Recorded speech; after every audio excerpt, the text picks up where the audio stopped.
So today we are talking about introverted intuition. I think this one has been a long wait because it's kind of one of the most talked about functions in the MBTI world, and also probably one of the least understood. So luckily we have Denzel here because it is his auxiliary function. He's an ENFJ. So it's the dominant function of INFJs and INTJs, the auxiliary function of ENFJs and ENTJs, the tertiary function of ISFPs and ISTPs, and then the inferior function of ESFPs and ESTPs.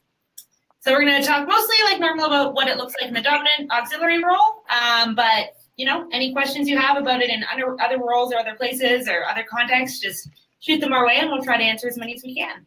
That being said, introverted intuition, also known as NI, is concerned with understanding patterns of people's minds and what is most probable to happen in the future. People who use this function have always been relatively detached from their own perspective, just enough to the point where they have watched their mind form patterns and then have gotten good at seeing those patterns in other people's minds.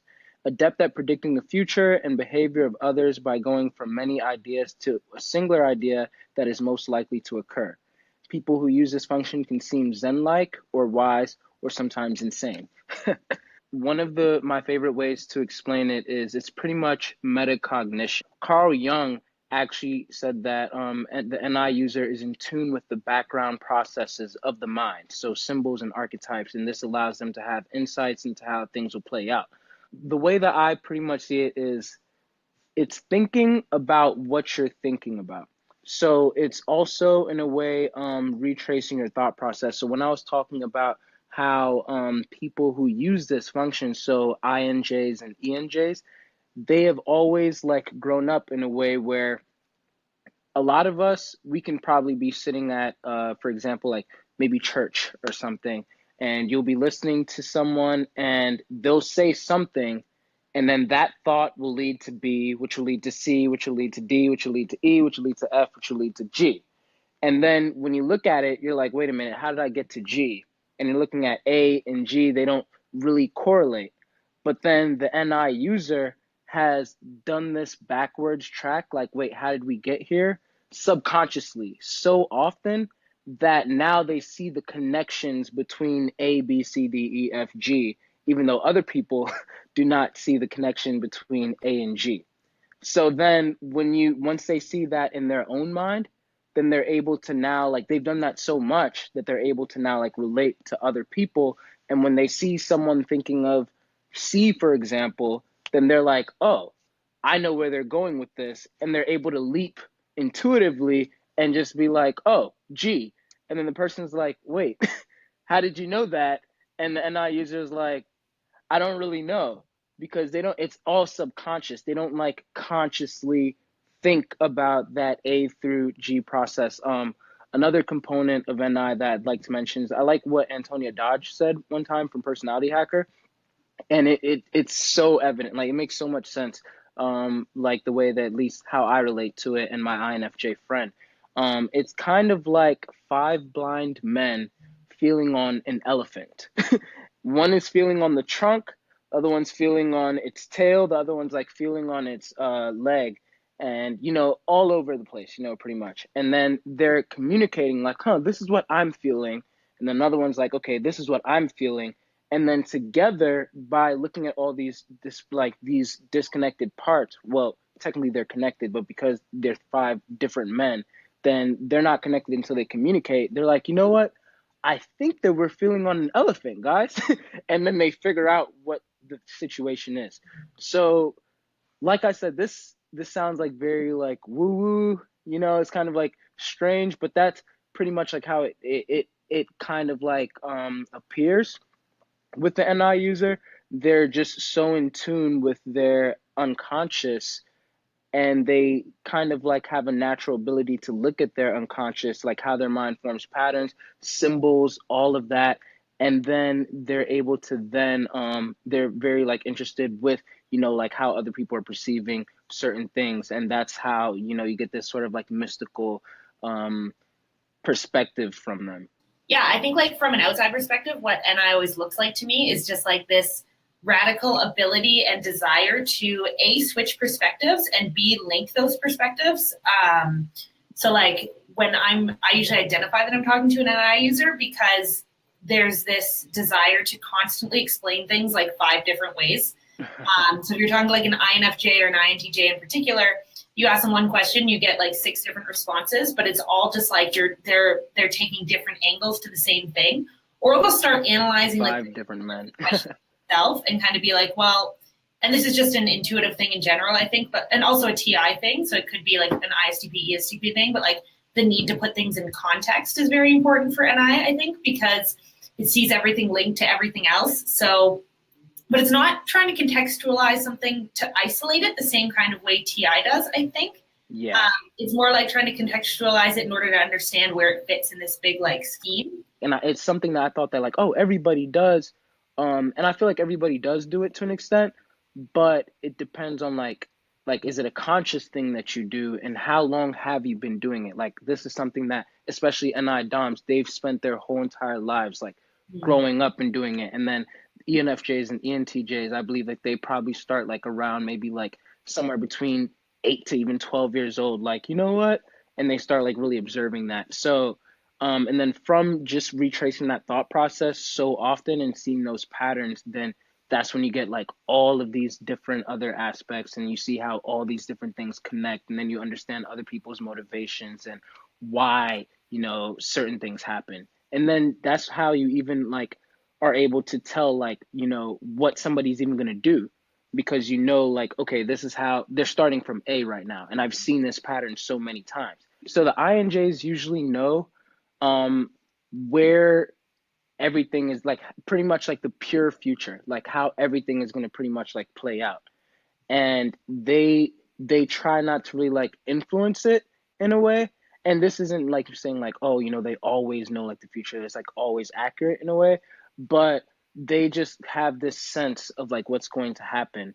And then for the ENFJ and the ENTJ, they have seen how things connect so often that they make those things happen. So they know like, okay, if I set these dominoes in this specific order, this is what's going to happen because this is the pattern that I've seen. So the ENTJ would do this a lot with like, like metric matters and stuff like that, while the ENFJ would do this a lot with people in their mind. Like, and I always talk about Raymond Reddington from The Blacklist, where he literally like, he understands everyone's mind so well that he knows how they're going to respond to this, which will make this person respond to that in this way. And then next thing you know, he has this end game and all these people feel like manipulated. And then Paul Briggs from Graceland, he's ENTJ. He pretty much did the same thing, only in a more like logical manner that didn't necessarily have to do too much with people.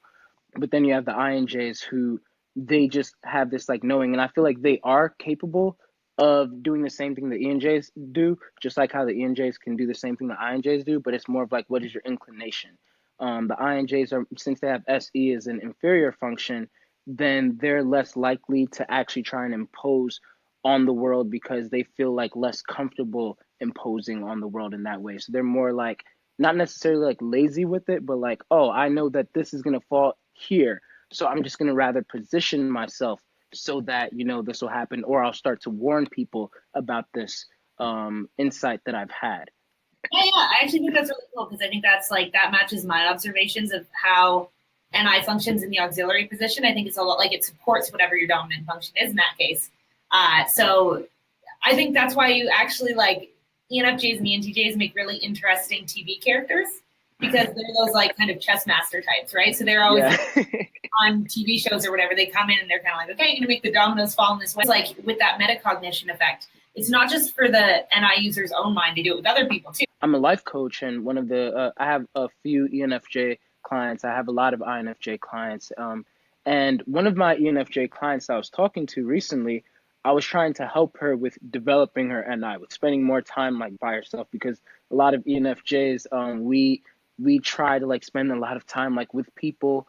And in order for NI to like really be like refined and all of that, you need sensory deprivation. Like you need to pretty much allow your SE to have something like play with. So like maybe like, go for a walk or like listen to some instrumental beats and allow yourself to like really be in your mind.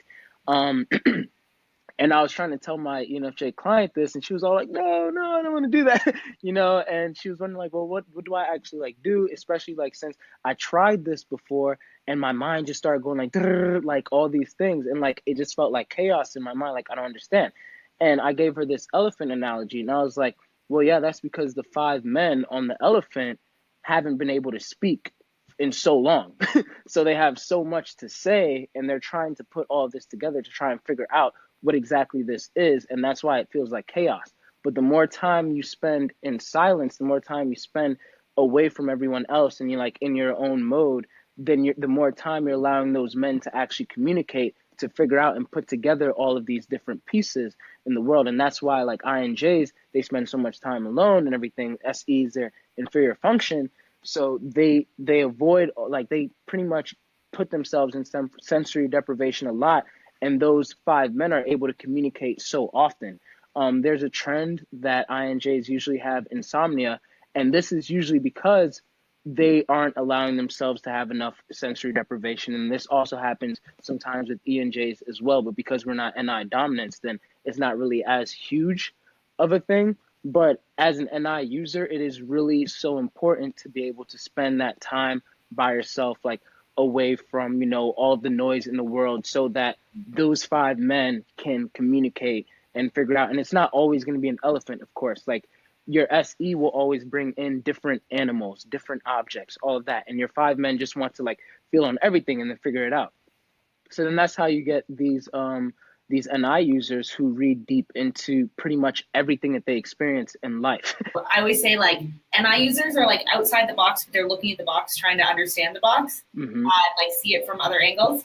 And then NE users are like outside the box, but they're not really interested in the box. They just want to like play around and see what's outside the box in space. Or like take one concept from the box and be like, let's play with it in space and see what happens. But yeah, NI is really about that, attempting to like put everything, really understand the box. Yeah, and like see it from all angles and make sure that it's cohesive, like it's intellectually cohesive in some way. And I think that's also something that I think if people are confused about whether or not they're using NI, like you see a lot of confusion between like, like the FI DOMs and the NI INFJ. And I think like really big difference is that like NI is a pretty like cold analytical function at its core. It's not, and that's not to say it's NI users are cold, because they have other functions and they're combined in that way. But I think NI is kind of a very like almost detached function, because it's looking at everything from such a like I can't even say unbiased, because I don't think that's correct, but it's trying to look at everything from a more objective point of view. So the NI is very primarily detached. Like its primary motivation is to understand the context, put that together, and understand the motivations. And whether it's supported by FE or TE has probably some influence over like whether it's more interested in people's motivations or like the situation objective like influences. You guys have this too, because as an FI user, then you're like, okay, well, what type of feelings was the person probably like maybe like experiencing to be able to be motivated to carry this action out? While the NI user is more of like, okay, no, like what was their worldview? What was their perspective? And there's like a slight difference between, the emotional and then, the really like cerebral, I guess, if that's the word. And that's even why I'm like into MBTI. Like, why do people do the things that they do? What motivates them? Why are they thinking this way? Why are me and this person not getting along? Why can't this person use tact? All of that. Understanding the person's mind then gives me like a really good ability to be able to like hold space for them, especially as an FE user, to add on to that. While maybe like for the INTJ, like they do this a lot with like metrics, and the ENTJ is able to do this a lot with metrics. So they're able to really just go out and accomplish things, like seeing how all these things like connect. Then they're able to be like, okay, so if I accomplish this and I do this and I do that, I can get this big end goal at the end of the day. While with NFJs, it's more like they have these insights about life and they want to communicate it, they want to teach it, and they think that, if I teach this and I teach how this is connected to that, eventually I'll have this utopia of a better world, And Cool. But so this has actually concluded our cognitive function intro series. Make sure to leave your comments though. We'll definitely be getting on. But yeah, tune in on Monday. All right, we'll see you guys then.